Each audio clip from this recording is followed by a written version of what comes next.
रहते हैं वैसे ठाकुर जी को रहना पड़ेगा। ठाकुर जी बोले जैसे रखेंगे वैसे रह लूंगा, लेकिन रहूंगा तो भाई बाबा के पास ही रहूंगा मैं तो। मैया ने दूसरे दिन बाबा से कही, बाबा ठाकुर जी कह रहे हैं जैसे रखेंगे वैसे रह लूंगा, लेकिन रहूंगा तुम्हारे पास। बाबा बोले ठीक है लाओ ठाकुर जी दे दो। अब तो महाराज मैया खूब रोई, मेरे ठाकुर जी जा रहे हैं, लेकिन ठाकुर जी की इच्छा है वहां सेवा की, तो कैसे रोक सकते हैं। ठाकुर जी को लेके महात्मा अपनी कुटिया में लेके आ गए। महात्मा 24 घंटे में से 22 घंटा भजन करते थे, 1 घंटा सोते थे, बाकी का समय निवृत्त होने के लिए रखते थे। 22 घंटे भजन करते थे। ठाकुर जी को लाके विराजमान कर दिया। अब तो महात्मा बैठ गए अपने नाम जप में, नाम जप करते करते करते करते करते करते महाराज 20-22 घंटा है गए, भोग ही नहीं लगाया। ठाकुर जी बैठे चुपचाप, सोई आंख बंद करके बाबा बैठे थे, तो नेत्रों में ही ठाकुर जी आ गए। बाबा कछु खवाए दो, भूख लग रही है। अब बाबा बोले अभी हमारा 1 घंटे का भजन और रह गया। बोले बाबा बाद में कर लियो, पहले मुझ कुछ खवा दे। अच्छा ठीक है जाते हैं। बाबा उठ के गए, महाराज भिक्षा लेने के लिए गए, अंजलि फैला के उसमें आटा जो मिला उस आटे को घर लेके यमुना जल मिला करके महाराज उसको बढ़िया टिक्कर बनाया, मोटा मोटा टिक्कर, उसको बढ़िया अग्नि में सेक के ठाकुर जी का केवल टिक्कर, कोई सब्जी वब्जी कुछ नहीं, केवल टिक्कर पधरा दिया। ठाकुर जी पाओ। भजन करने बैठे, ठाकुर जी प्रसन्न हो, हाँ बाबा बहुत बढ़िया लगा, आना अब तुम भजन करो।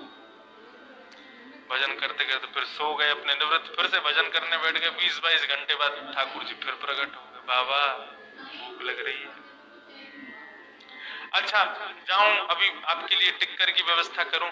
ठाकुर जी बोले बाबा एक काम और कर दिए। बोले कहा, आटे में नेक नमक बुरुक दी, और ऐसी सूखी रूखी रोटी बिना नमक की ऐसी थोड़ा आनंद ना आवे, नेक नमक डाल दिए वहां में। बाबा बोले अच्छा तो आटा लेने जाऊं फिर नमक लेने जाऊं। बाबा इतना तो कर दो, नेक नमक तो मिला दो, नेक तो स्वाद बन जाएगा रोटी को। बाबा बोले ठीक। अब तो महाराज गए, आटो लेके आए और फिर संग में थोड़ा नमक भी लेके आए। रोटी टिक्कर बना करके ठाकुर जी को पवा दी। पवा के बाबा भजन में बैठ गए। ठाकुर जी फिर प्रकट हुए, बोला बाबा आनंद अब तुम भजन करो। 20-22 घंटे भजन। बाबा का तो यही नियम, सोते कब थे पता ही नहीं, और जब से ठाकुर जी आए तब से तो सोए ही नहीं बाबा। भजन करते करते 20-22 घंटे हो गए। बाबा से फिर ठाकुर जी प्रकट हो गए, बाबा भूख लग रही है। अच्छा हाँ आटो नमक लेके आऊं तुम्हारे काजे। बाबा सुनो एक काम और कर दिया।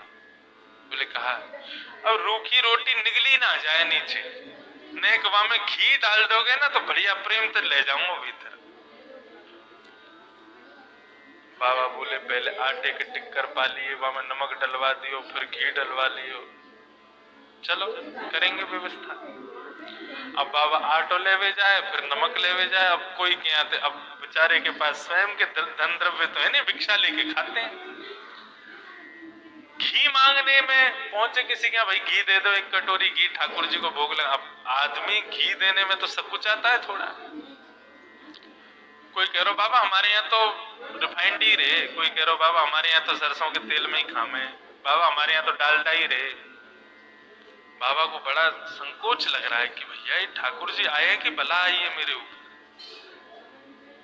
कहां कहां से इनकी व्यवस्था करूं सारी।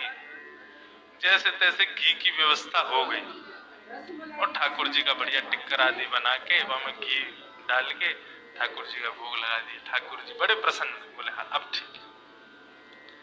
20-22 घंटा महाराज भजन हुआ बाबा का। फिर ठाकुर जी आए, बाबा भूख लग रही है, हाँ जा रहा हूं, आटा नमक और घी। ठाकुर जी बोले बाबा सुनो, नेक 1 मुट्ठी दाल और लिए, बस वहां में यमुना जल में एकदम डाल के वही में घी को छोंक लगा के वो दे दोगे, दाल और टिक्कर खावे में आनंद आ जाएगा। बाबा बोले सुनो, तुमको जहां जानो तुम चले जाओ, हमसे नहीं होगी तुम्हारी सेवा। और एक और बात सुन लो, हमको आपकी सेवा से भी ज्यादा प्रिय आपका नाम जप है। यदि इस नाम जप में आप विघ्न दोगे तो हमको आपकी सेवा स्वीकार नहीं, अभी दियाऊंगा मैया को जाके। सो ठाकुर जी चुप बैठ गए, बोले बाबा तुम प्रेम से भजन करो, टिक्कर भी हम बनाएंगे, सब्जी भी हम बनाएंगे, दोनों बैठ के खाएंगे। तो महाराज निष्ठा की बात है, आपकी किसके प्रति निष्ठा है?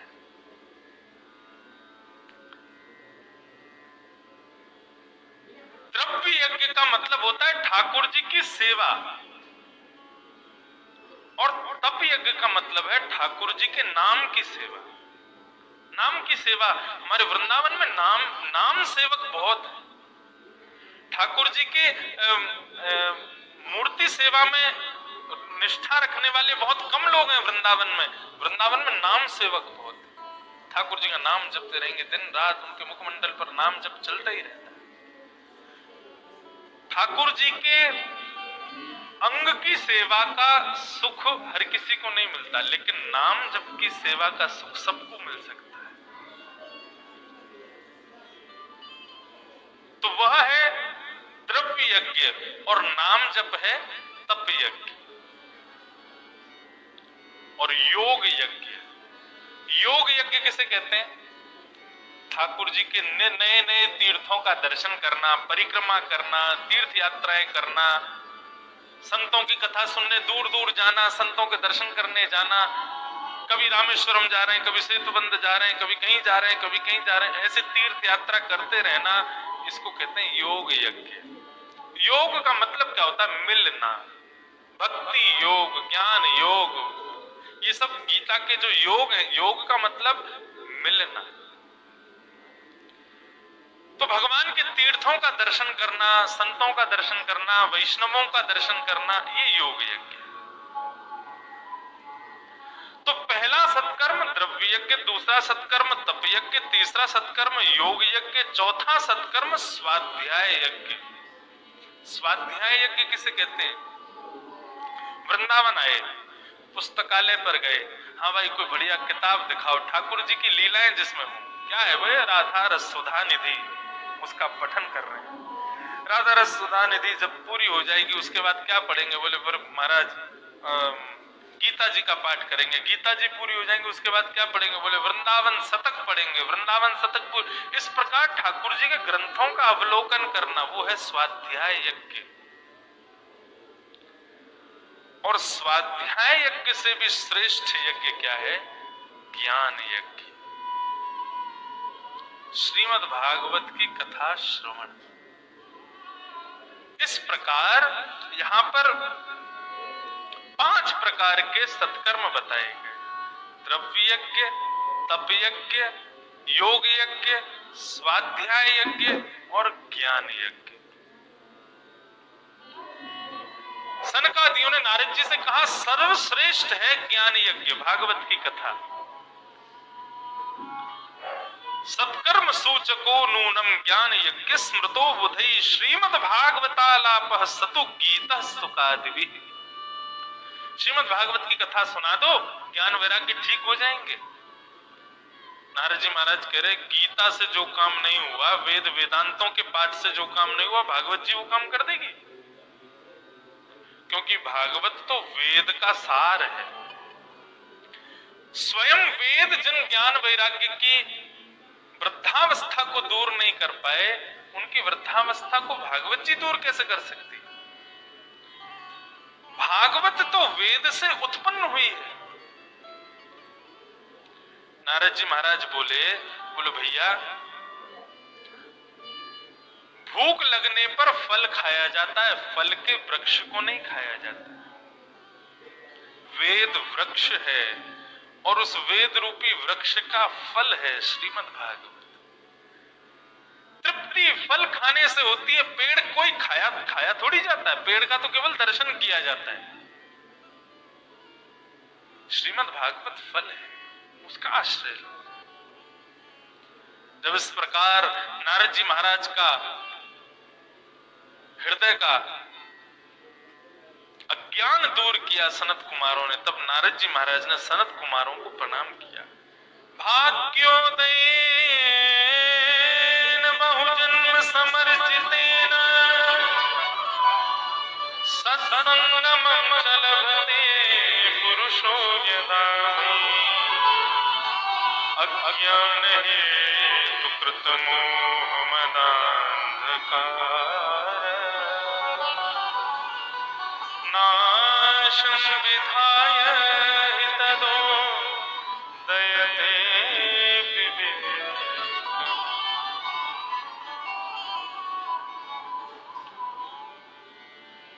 नारद जी महाराज कह रहे हैं आज मेरा भाग्य उदित हो गया।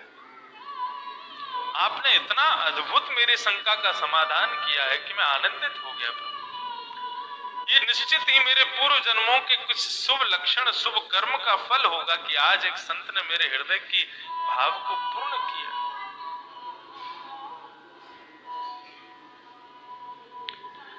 नारद जी महाराज सनकादियों को प्रणाम करते हैं और कहते हैं मन महाराज भागवत की कथा करवाओ। फिर कौन करेंगे भागवत की कथा? कहां होनी चाहिए भागवत की कथा? सनकादियों ने कहा कोई भी नदी का तट हो, सुरम्य वातावरण हो, अद्भुत वहां पर शांति हो, सबकी रहने सहने खाने पीने की उत्तम व्यवस्था हो जाए, ऐसा स्थान ढूंढ के कथा करा लो। काल नक्षत्र बोले देखो कोई शुभ तिथि मिल जाए तो अच्छा, नहीं मिले तो जिस दिन कथा शुरू हो जाए वही शुभ तिथि है, कराओ। तब सनकादियों ने कहा गंगद्वार समीपे तू तटमानंद नामकम, जब तुम बद्रीनाथ से लौट के वापस जाओगे तो हरिद्वार से पहले एक आनंद वन पड़ेगा, उसी को ऋषिकेश कहते हैं आजकल, जहां से हम कल कथा करके आए। वो आनंद वन है, वहां पर गंगा जी का तट है, सुंदर सुरम्य गंगा जी की रेत है, वहां पर बट का वृक्ष लगा है, उस वृक्ष के नीचे व्यासपीठ बना देना, रेत में सारे श्रोता बैठ जाएंगे, पीने की इच्छा होगी गंगा जल पिएंगे, भूख लगेगी तो वन के फलों को तोड़ के खाएंगे, बढ़िया तुम्हारी व्यवस्था होगी, वही कथा करा लो। नारद जी महाराज बोले कथा की व्यवस्था हो गई, स्थान सुनिश्चित हो गया, खाने पीने की व्यवस्था हो गई, कथा कौन सुनाएगा, वक्ता कौन है? सनकादि बोले अब वक्ता तुम खोज लो, किससे करवाओगे कथा? तो नारद जी महाराज बोले महाराज जब स्थान बता दिया, सब सारी व्यवस्था आपने कर दी, तो फिर कथा भी आप ही सुनाए दो। तो सनत सनंदन सनातन सनत कुमार ये चारों वक्ता के रूप में उस आनंद वन में पधारे। बड़े बड़े देवता, बड़े बड़े ऋषि, बड़े बड़े महामुनि महाराज, नदियां भी रूप धारण करके आई, वायु भी रूप धारण करके आए, वृक्ष भी रूप धारण करके आए, विश्व के सब लोग वहां पहुंचे हैं। पहली भागवत की कथा होने जा रही है। एक व्यासपीठ और उस पर 4 वक्ता बैठे। कहने का अभिप्राय वक्ता तो एक ही था, लेकिन 4 अद्भुत विद्वानों के भावों को एक साथ बोल रहा है। ऐसी अद्भुत कथा प्रारंभ हुई। श्री सूत जी महाराज सनत कुमारों ने कथा कहना प्रारंभ किया, और क्या कहते हैं? कथा कहते ही सबसे पहला उन्होंने जो भाव कहा, क्या कहते हैं? सदा से प्यार, सदा से प्यार, श्रीमद् भागवती कथा, यस्या श्रवण मात्रेण हरिश्चित्तं समाचरे। भागवत की कथा सदा से प्या निरंतर सुनते रहो। क्यों? बोले यस्य श्रवण मात्रेण हरिश्चित्तम समाचरेत, इसके श्रवण मात्र से हरि चित्त में प्रकट हो जाते। श्रीमद् भागवत की कथा सुनने के बाद हरिश चित्त में आते हैं, ऐसा तो एक जगह लिखा, लेकिन एक जगह तो ऐसा लिखा है सुनने की इच्छा भर प्रकट हो जाए हृदय में। आप मुक्तसर में बैठे हो, लेकिन आपके मन में इच्छा हो जाए कि चलो इंद्रेश जी से बात करते हैं कि भैया कौन सा समय खाली, हमें कथा सुननी है। तो जैसे ही आपके मन में ये भाव आया कि हमें कथा सुननी है, उसी क्षण हरिश चित्तम समाचरे, हरि चित्त में आ जाते। क्यों? क्योंकि कथा आप नहीं करवा सकते। ये हरि आपके मन में जैसी भावना उत्पन्न हुई कथा करानी है तो हरि चित्त में आकर के फिर हरि ही योग बनाते हैं, हरि ही सारी व्यवस्था करते हैं, हरि ही सब व्यवस्था व्यवस्थित करते हुए फिर कथा करवाते हैं। ये जो सामने बैठे हैं ना शालिग्राम जी और ठाकुर जी, मुख्य यजमान हमारे मुक्तसर वाले नहीं है, मुख्य यजमान ये दोनों बैठे हैं शालिग्राम जी और ठाकुर जी, इन्होंने ही कथा करवाई है, पूरी व्यवस्था इन्होंने ही की है, लेकिन सहारा आपका लिया है। हरिश्चित्तम समाचार। इस प्रकार कथा होने लगी महाराज। अब जिनके लिए कथा हो रही थी वो नहीं आए, कौन? भक्ति ज्ञान और वैराग्य। जैसी कथा शुरू हो गई, 1 घंटे की कथा हो गई, तभी महाराज तीनों प्रकट हो गए। भक्ति सुतौ तौ तरणौ गृहीत्वा प्रेमैव रूपा सहसा विराज। श्री कृष्ण गोविंद हरे मुरारे नाथेति नामानि मुहुर्वदन्ति।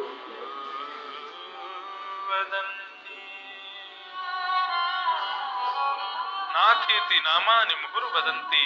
श्री कृष्ण गोविंद हरे मुरारे, हे नाथ नारायण वासुदेव, इसका कीर्तन करते हुए भक्ति ज्ञान वैराग्य तीनों प्रकट हो गए। अद्भुत बात, तीनों प्रकट हो गए। नारद जी से कहते हैं तुमने हमारे लिए कथा कराई और हमें हमको ही आसन नहीं दिया, अब हम कहाँ बैठे हैं, हमारा आसन कहाँ है? तब नारद जी महाराज कहते हैं आहा बहुत सुंदर बात। भक्ते सुगोविंद दास रूप कर्त्री,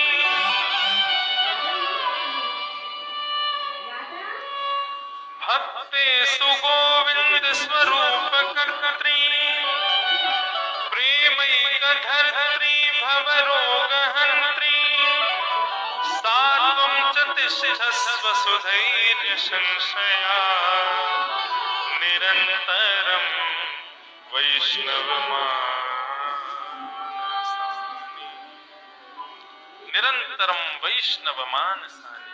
हे भक्ति महारानी, आपके लिए सबसे बढ़िया स्थान है मेरे पास, आसन है मेरे पास। बोले कहाँ?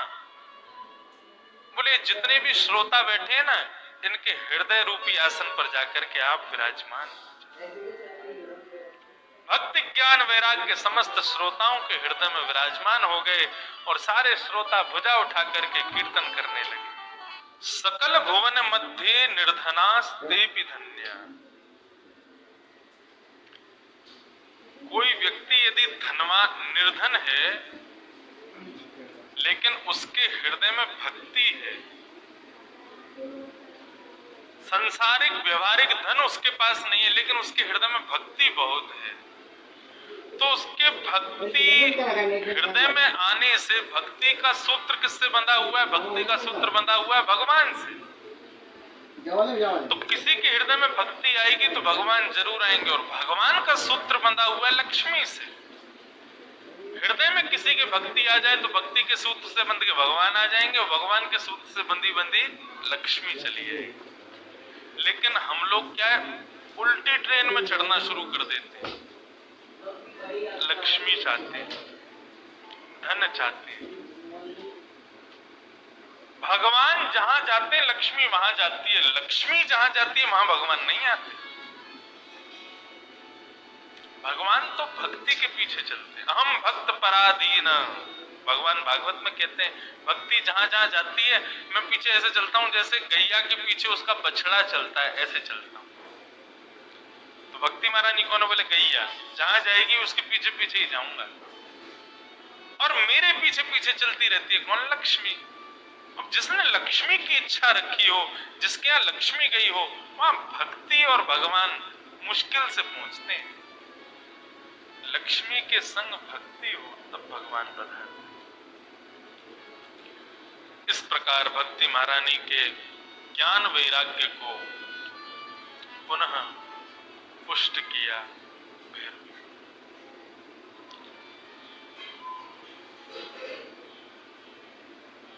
श्री नारद जी महाराज ने अपनी कथा से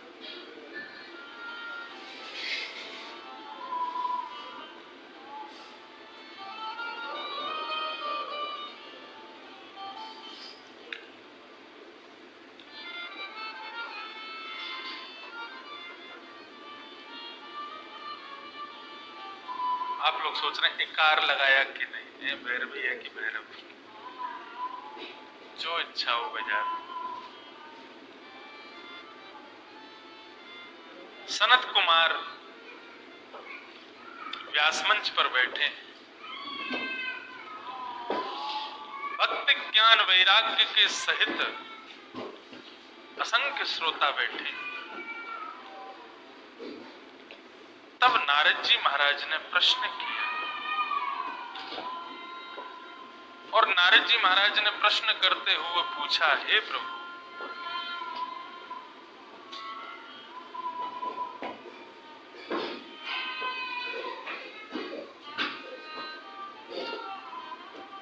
चौथे दिन होगा कृष्ण जन्म, ठाकुर जी आज ही रो रहे हैं।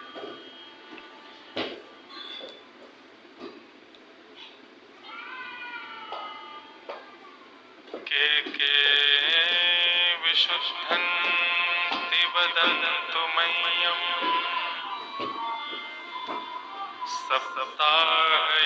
सप्ताहयज्ञेन कथामयेन कृपालुते लोकहितं विचार्य प्रकाशितः कोपि नवीन मार्ग। बहुत ध्यान से सुनिए, सब लोग इधर देखो, सावधानी से सुनो। नारद जी महाराज क्या प्रश्न कर रहे हैं? बोले, श्रीमद् भागवत की सप्ताह कथा सुनने से कौन कौन से पाप करने वाले लोग पवित्र हो जाते हैं, सुधर जाते हैं, हमें जरा बताओ। तब सनत कुमारों ने उत्तर दिया, पाप के भी अलग अलग प्रकार होते हैं। कई पाप मन से हो जाते हैं, कई पाप वाणी से किए जाते हैं, और कई पाप किए ही जाते हैं कर्म से। कई लोग ऐसा सोचते हैं कि भाई हम किसी के संग गलत कर नहीं रहे, लेकिन किसी के बारे में गलत सोच रहे हैं, ये पाप थोड़ी है, सोच तो कुछ भी सकते हैं। आप मन से ये भी सोच रहे हो ना, ये आगे जाके गिर जाए, ये भी पाप है, ये मनसा पाप है।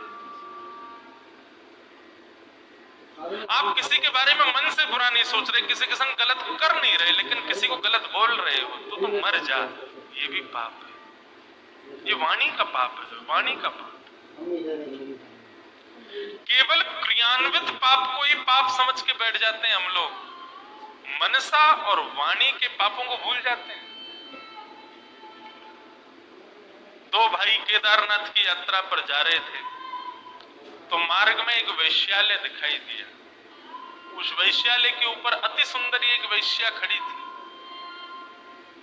एक भाई का मन, दोनों भाई का मन उस पर आ गया, लेकिन एक भाई ने मन में विचार किया, नहीं नहीं नहीं नहीं, मैं तो केदारनाथ जाऊंगा और ये सब गलत चीज नहीं सोचनी है। एक भाई बोला, तो सुन, तू मेरी तरफ से भी प्रणाम कर आइयो, मैं तो इसके पास रहूंगा। अब जो भाई केदारनाथ की यात्रा पर गया था, वो जा तो केदारनाथ रहा है, लेकिन चिंतन क्या कर रहा है? इतनी सर्दी लग रही है, पैरों में छाले पड़ गए, ऐसा ऐसा माइनस में टेम्परेचर चला गया, यहाँ पे नहाने धोने की भी इच्छा नहीं हो रही, केदारनाथ आ गए, इससे बढ़िया तो मैं वैश्यालय रुक गया होता, मेरा दूसरा भाई कितना प्रसन्न होगा। और जो दूसरा भाई जो वैश्यालय रुका था, वो वैश्या के साथ थोड़ी देर आनंद करने के बाद फिर विचार कर रहा है, एक क्षणिक सुख के लिए मैं यहाँ रुक गया, इससे बढ़िया तो मैं भी केदारनाथ चला गया होता, वहां के स्वरम्य वातावरण का अनुभव करता, केदारनाथ भगवान का अभिषेक करता, उनका दर्शन करता, त्रिपुंड लगाता, बम भोले करके खूब घूमता, आनंद करता। एक भाई केदारनाथ में रह करके वैश्यालय का स्मरण कर रहा है, एक भाई वैश्यालय में बैठा केदारनाथ का स्मरण कर रहा है। दोनों की मृत्यु हुई, जिसकी मृत्यु केदारनाथ में हुई वो पहुंचा नरक में, और जिसकी मृत्यु वैश्यालय में हुई वो पहुंचा स्वर्ग। नरक वाले ने पूछा कि मैं तो तीर्थ यात्रा पर था, फिर मुझे नरक क्यों आना पड़ा? बोले, तू शरीर से तीर्थ में था, लेकिन मन से वैश्यालय में था, और वो भले ही शरीर से वैश्यागमन कर रहा था, लेकिन मन से सदैव केदारनाथ का स्मरण कर रहा था। हमारे धर्म में presence of body is not important, presence of mind is important. हमारे शास्त्रों के अनुसार शरीर की उपस्थिति इतनी आवश्यक नहीं है, मानसिक उपस्थिति बहुत आवश्यक है। आप शरीर से वृंदावन में बैठे हो, कथा सुन रहे हो, लेकिन मन से निरंतर दूषित चिंतन चलेगा